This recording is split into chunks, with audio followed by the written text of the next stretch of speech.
topic is financial market. First of all, we have discussed what is financial market. Financial market means those market where you lend money to the borrower. That means surplus money need to the scarcity.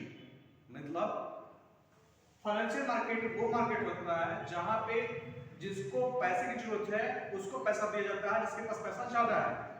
क्या मतलब इसका? मतलब ये हुआ कि जिसके पास surplus money है, ज्यादा मनी है, उस मनी को ट्रांसफर करते हैं जिनके पास मनी की नीड है, रिक्वायरमेंट है, नेसेसरी है। आइए समझते हैं।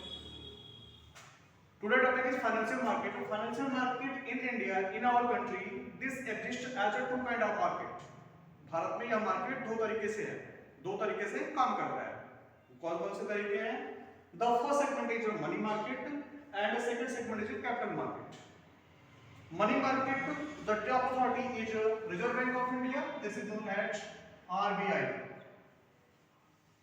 Money market and capital market, the top authority is SEBI, Security and Exchange Board of India, SEBI. Money market, under this market we have operate the banks.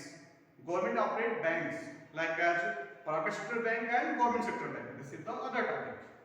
Now, call money. ये call money क्या होता है?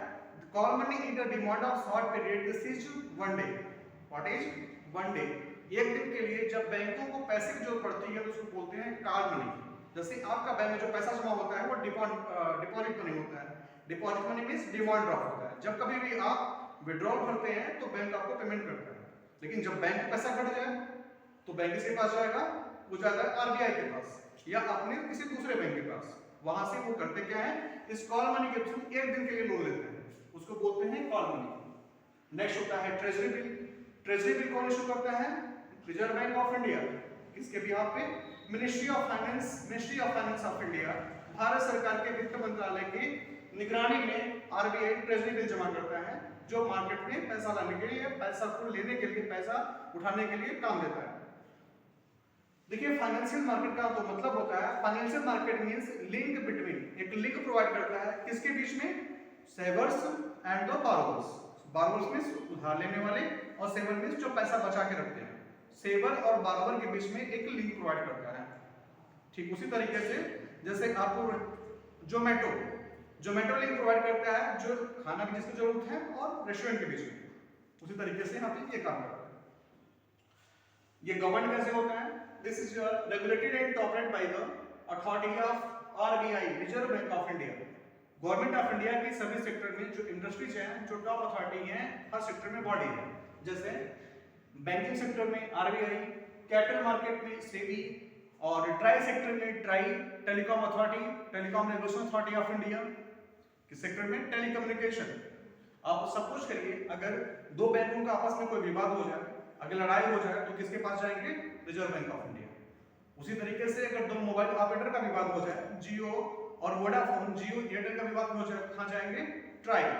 उसी तरीके से दो अगर exchange है हमारे पास, एनएससी और बीएससी, उसमें कुछ प्रॉब्लम आ जाए तो कहां जाएंगे? सेबी। क्लियर? अब आगे आता है commercial bill. What is commercial bill? Write down this, the commercial bill. Commercial bill, this is unaccrued bill, is a write on to one partners to other partners, one merchant to unmerchant. Means one merchant, this bill is issued by one merchant to the another merchant. ये एक ऐसा bill है जो एक व्यापारी दूसरे व्यापारी के लिए बिल इशू करता है। नहीं समझा? कोई बात नहीं, आइए समझाते हैं। मान लीजिए कि एक मार्केट है जिसमें दो व्यापारी बैठे हैं, एक व्यापारी का नाम है ए और एक व्यापारी का नाम है बी। बी को बिजनेस करते के समय किसी पैसे की जरूरत पड़ गई और पैसा लेने के लिए ए को फोन करता है, लेकिन ए को क्या चाहिए? ऐसा कोई डॉक्यूमेंट चाहिए, ऐसा कोई अप्रूवल चाहिए जिससे ये क्लियर हो जाए कि ये जो डिमांड है ये बी से की गई है। तो बी उसके अगेंस्ट में लिखता है कॉमर्शियल बिल और commercial paper. This is very simple. And third is certificate of deposit. जब कभी भी आप बैंक में पैसा डिपॉजिट करते हैं तो वहां से बैंक आपको देता है सर्टिफिकेट ऑफ डिपॉजिट, प्रमाण पत्र। आपका पैसा जमा है हमारे बैंक में, ये इसका प्रमाण पत्र होता है। अब उस प्रमाण पत्र के थ्रू आप गिरवी रख करके as a mortgage you can borrow money from the banks. मतलब जब कभी भी आप पैसा जमा करते हैं तो वहां से आपको मिलता है सर्टिफिकेट ऑफ डिपॉजिट। उस सर्टिफिकेट ऑफ डिपॉजिट के बिहाफ पे, इस सर्टिफिकेट के बिहाफ पे इसको मॉडल रख के आप अपने जरूरत के अकॉर्डिंग फिर से पैसा आप ले सकते हैं। ये क्या होते हैं? ये सारे के सारे हैं टूल्स।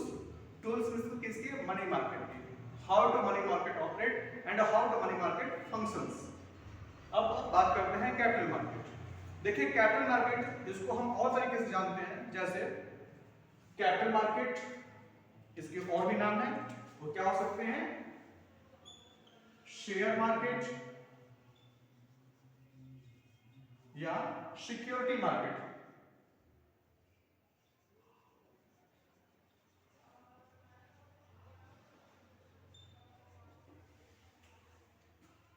ये सभी नाम कैपिटल मार्केट के हैं। पूंजी बाजार या संपत्ति बाजार, यहाँ पे एसेट सप्लाई करते हैं। देखो मनी मार्केट में हम मनी में ट्रांजैक्शन करते हैं, करेंसी में ट्रांजैक्शन करते हैं, यहाँ पे हम करेंसी के बारे में पढ़ते हैं, करेंसी ट्रांजैक्शन करते हैं। बट कैपिटल मार्केट में हम पूंजी खरीदते हैं, पूंजी asset. Capital market, share market. Share market इसलिए कहा जाता है, ये बड़े फेमस इसलिए हुआ क्योंकि शेयर मार्केट में कंपनियों के शेयर बिकते हैं और शेयर खरीदते हैं।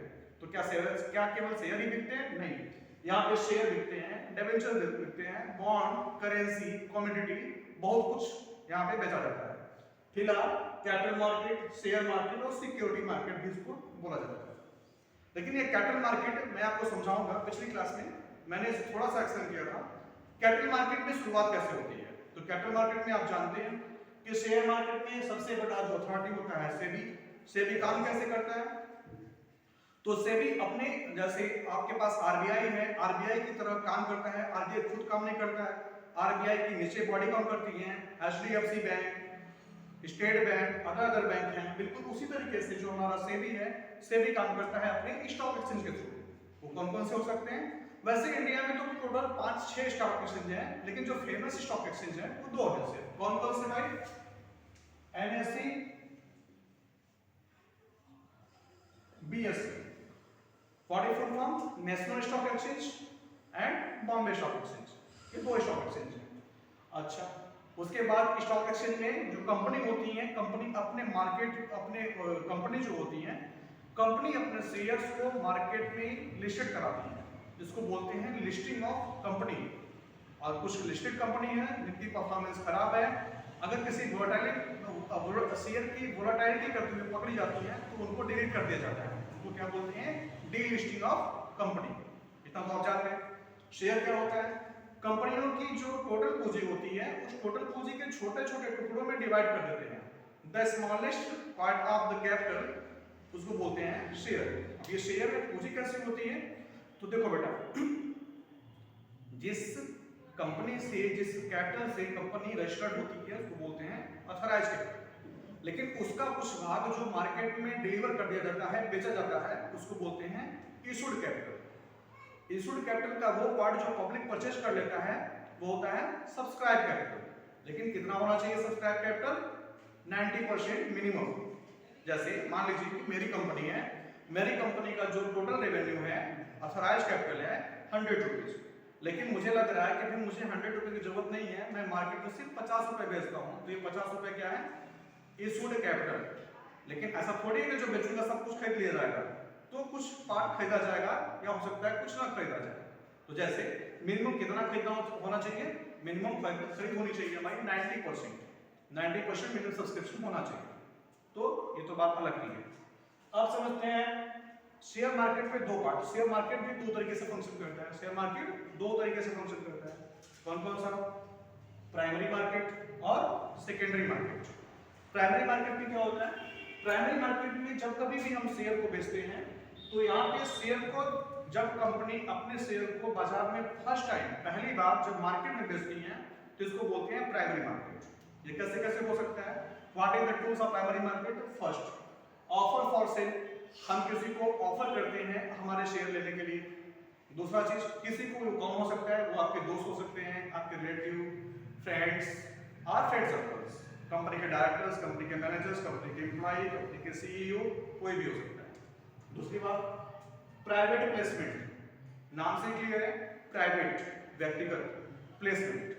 हम अपने किसी रिलेशन को, दोस्त को, अपने किसी भी रिलेटिव को जब फोन करके बोलते हैं भैया ये कंपनी का शेयर बिक रहा है, इसे आप परचेज कर दो। जब फोन करके बोलते हैं और फोन करके शेयर बेचते हैं, इसको बोलते हैं private placement, private placement of share. उसके बाद आता है आईपीओ।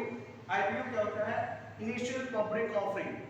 जब कंपनी अपने शेयर को मार्केट में बेचती है पहली बार, तो इसको बोलते हैं आईपीओ, इनिशियल पब्लिक ऑफर।